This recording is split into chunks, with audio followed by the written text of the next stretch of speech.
this is I'm enjoying this line of questioning, but there's another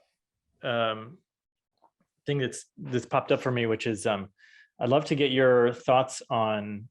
So one of the things I do is I train entrepreneurs, and as I've been reading your work and thinking more about what the gifting economy means, and like, are there business models that I've never thought of that could be just as effective?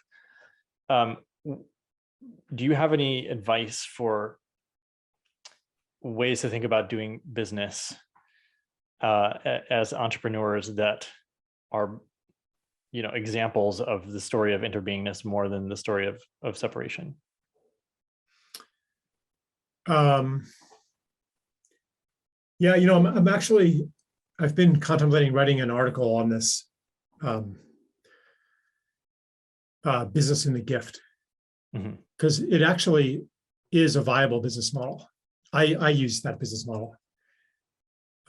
Like I have a Substack, and a lot of people on Substack, not everybody, because a lot of people get this actually, but a lot of people, like the classic business model is you put some stuff on for free and then other stuff behind a paywall. Yeah. And the idea is, if you want, this good stuff, well, I'm going to keep it unless you pay me for it. Like that, it's kind of an adversarial relationship. And I don't do that. I just put it all on for free. And I say, if you would like to support me, then, get a paid subscription or donate it on my website.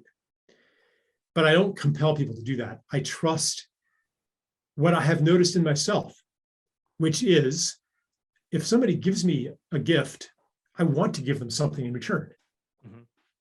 Like I subscribe to some very popular people on Substack, like Glenn Greenwald, Matt Taibbi. They've got tens of thousands of paid subscribers or more. They don't need my money, but I want to give them money.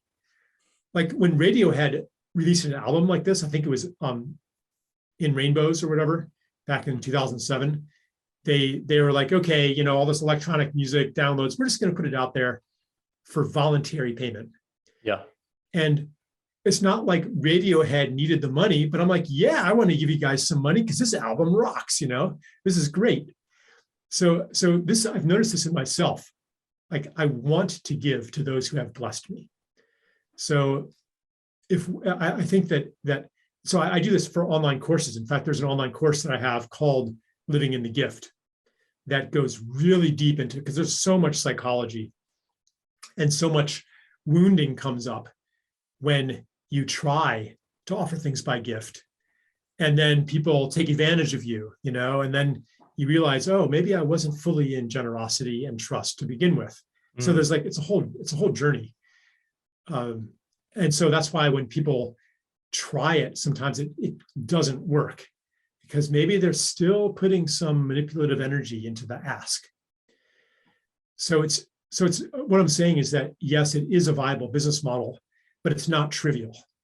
And it can work for content creators of all kinds, musicians. It can work for software. It can work for film.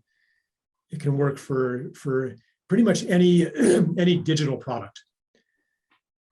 Non-digital products, that's a bit more complicated because the cost of production is non-zero. For me, like the cost of producing the first copy of an essay, I mean, that's, days or even weeks of labor. The second copy costs me nothing. And the third copy, the marginal cost of production is zero. Therefore, there's no natural price point.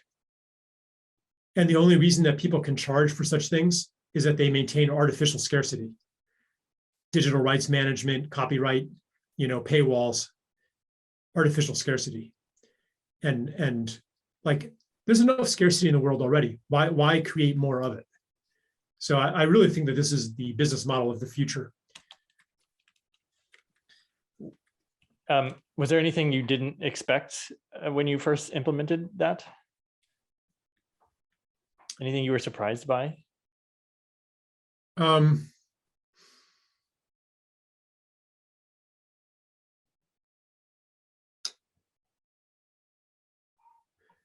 didn't enter into it with full consciousness. So pretty much everything that has happened has been if not a surprise, like a discovery. You know, it started when I wrote The Ascent of Humanity, and I was just putting it online as I wrote it, Mhm. you know, and then revising it and putting that online. And finally, it was ready to publish as a book.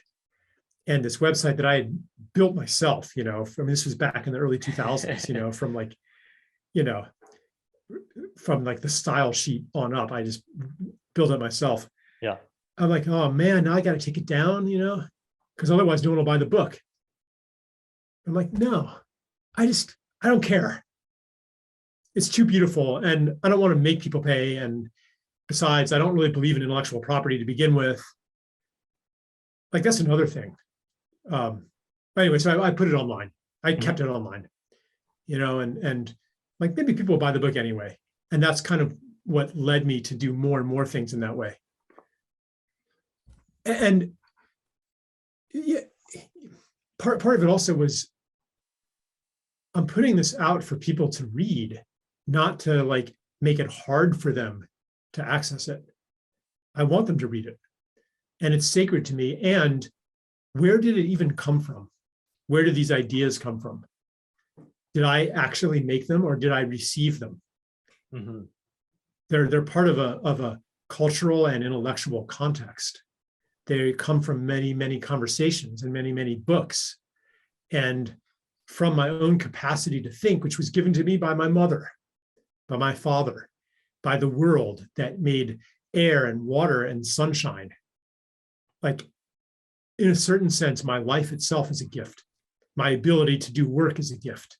My ability to think, my ability to write, like everything that went into my creation came from somewhere else. So it is by nature a gift. And that's another reason why I want to maintain it as a gift. And, you know, I trust that the return gift will come. And it has. Mm-hmm. Yeah, it's a viable business model. Yeah, thank you for sharing. Yeah, I find myself, you know, I want to move in that direction.